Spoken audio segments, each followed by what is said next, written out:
नमस्कार दोस्तों, स्वागत है आपका अपना क्लास मैजिकल क्लास 2.0 में। तो फ्रेंड्स, आज पढ़ेंगे भारत का भौगोलिक स्वरूप। आज इनके बारे में लगभग 30 MCQ क्वेश्चन को कवर करेंगे। इससे पहले theory plus previous year question कराया जा चुका है। यदि आपने नहीं देखा तो जाकर पहले उसे देख ले। तो चलिए क्लास की शुरुआत करते हैं। पहला प्रश्न है, निम्न में से कौन सी पर्वत चोटी संसार की दूसरी सर्वोच्च पर्वत चोटी है? बताइए वह कौन सी चोटी है जो कि संसार की दूसरी सर्वोच्च चोटी है, क्योंकि नंबर 1 पर तो माउंट एवरेस्ट आती है।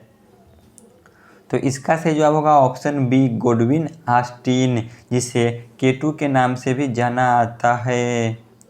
क्वेश्चन नंबर 2, बद्रीनाथ कहाँ अवस्थित है?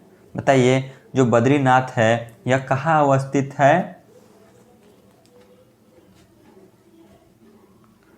बद्रीनाथ ऑप्शन ए, कुमायूं हिमालय में स्थित है।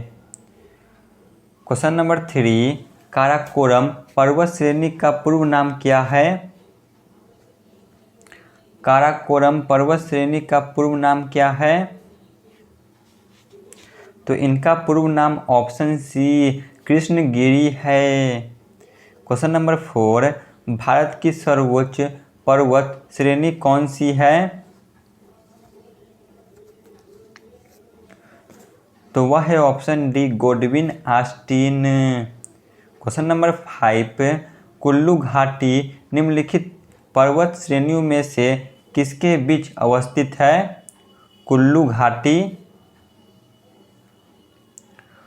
घाटी ऑप्शन ए, धौलाधार तथा पीर पंजाल के मध्य स्थित है। क्वेश्चन नंबर 6, उत्तराखंड का सबसे ऊंचा पर्वत शिखर कौन सा है? उत्तराखंड का तो option B, Nanda Devi. Question number 7, Bharat में कितना प्रतिशत क्षेत्रफल पर पर्वत भाग स्थित है? बताइए कितना प्रतिशत भाग पर पर्वत स्थित है? तो option C, 10.7%। Question number 8, Himalaya का दूसरा सबसे ऊंचा पर्वत शिखर कंचनजंगा भारत के किस राज्य में स्थित है? तो ऑप्शन डी, यह सिक्किम में स्थित है। क्वेश्चन नंबर 9, हिमालय की ऊंची चोटी कंचनजंगा कहाँ स्थित है? तो यह सिक्किम में ही स्थित है। क्वेश्चन नंबर 10, केटू के बाद भारत में निम्नलिखित में से कौन द्वितीय सर्वोच्च पर्वत शिखर है? केटू के बाद भारत की दूसरी सर्वोच्च शिखर जो कि ऑप्शन बी, कंचनजंगा है। क्वेश्चन नंबर 11, हिमालय के सर्वोच्च शिखर माउंट एवरेस्ट की ऊंचाई कितनी है? जो माउंट एवरेस्ट है तो यह दुनिया की सर्वोच्च चोटी है जो कि नेपाल में स्थित है। तो बताइए इसकी ऊंचाई कितनी है? तो option C, 8,848 metre. Question number 12, Bharat में कितना प्रतिशत क्षेत्रफल पर मैदानी भाग स्थित है? मैदानी भाग कितना प्रतिशत है? तो ऑप्शन डी, 43%। क्वेश्चन नंबर 13, निम्नलिखित में से किस राज्य में सबरीमाला स्थित है? सबरीमाला यह ऑप्शन ए, केरल में स्थित है। क्वेश्चन नंबर 14, हिमालय श्रेणी क्षेत्र में मिलने वाली संकीर्ण तथा अनुदैर्ध्य लंबी घाटियां को किस नाम से जाना आता है?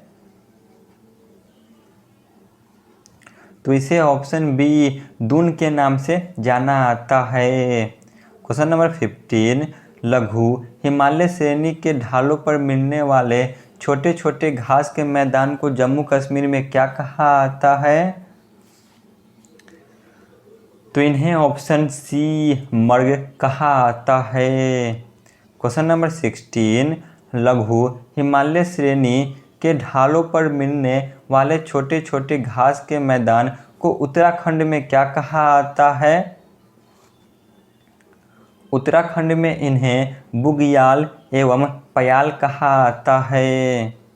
क्वेश्चन नंबर 17, सतलज एवं काली नदियों के बीच हिमालय की कौन सा प्रादेशिक विभाग स्थित है? सतलज और काली नदी के बीच, सतलज और काली नदी के बीच कुमायूं हिमालय स्थित है।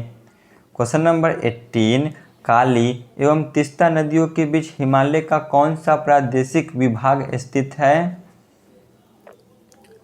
तो option B, Nepal Himalaya. Question number 19, किस हिमालय चोटी को सागर माथा कहा जाता है? बताइए, किस हिमालय चोटी को सागर माथा जो कि नेपाल में कहा जाता है? तो वह है mount Everest. Question number 20, Edmund Hillary तथा तेंजिंग नोर्गे द्वारा विश्व की सर्वोच्च पर्वत चोटी माउंट एवरेस्ट पर सबसे पहले किस वर्ष विजय प्राप्त की गई?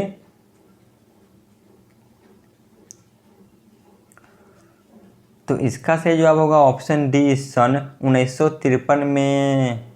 क्वेश्चन नंबर 21, हिमालय का पश्चिम से पूर्व विभाजन में कौन इनमें से शामिल नहीं है? बताइए, इनमें से कौन है जो हिमालय का पश्चिम से पूर्व विभाजन में शामिल नहीं है? तो वह होगा option A, Sikkim Himalaya. Question number 22, निम्नलिखित में से कौन भारत का सर्वोच्च पर्वत शिखर है? बताइए, इनमें से कौन है जो भारत का सर्वोच्च पर्वत शिखर है? तो ऑप्शन जो कि बी, कंचनजंगा, जो कि सिक्किम में स्थित है। हिमालय की उत्पत्ति किस भू सन्नति से हुई है? हिमालय की उत्पत्ति, तो इसकी उत्पत्ति तेथिज नामक पहाड़ से हुई है। Option D. क्वेश्चन नंबर 25, विश्व के सर्वोच्च तीव्र चोटी कौन सी है? विश्व की सर्वोच्च तीव्र चोटी ऑप्शन ए, माउंट रकापोसी है, जो कि लद्दाख में स्थित है। क्वेश्चन नंबर 26, गंगोत्री, यमुनोत्री, केदारनाथ और बद्रीनाथ किस हिमालय में शामिल है? यह सभी जो कि वृहद हिमालय में शामिल है। Option B. Question number 27, Shimla, Dalhousie, Nainital और मसूरी किस हिमालय में शामिल है? तो यह सभी मध्य हिमालय में शामिल है। तो चलिए चलते आज के अंतिम प्रश्न पे। हिमालय का पूरब से पश्चिम विभाजन किसने किया है? जिसे प्रादेशिक या नदीय विभाजन के नाम से जाना जाता है। तो option D, sir Sydney Bullard ने किया है। तो यहाँ पे हमारी क्लास समाप्त होती है। धन्यवाद।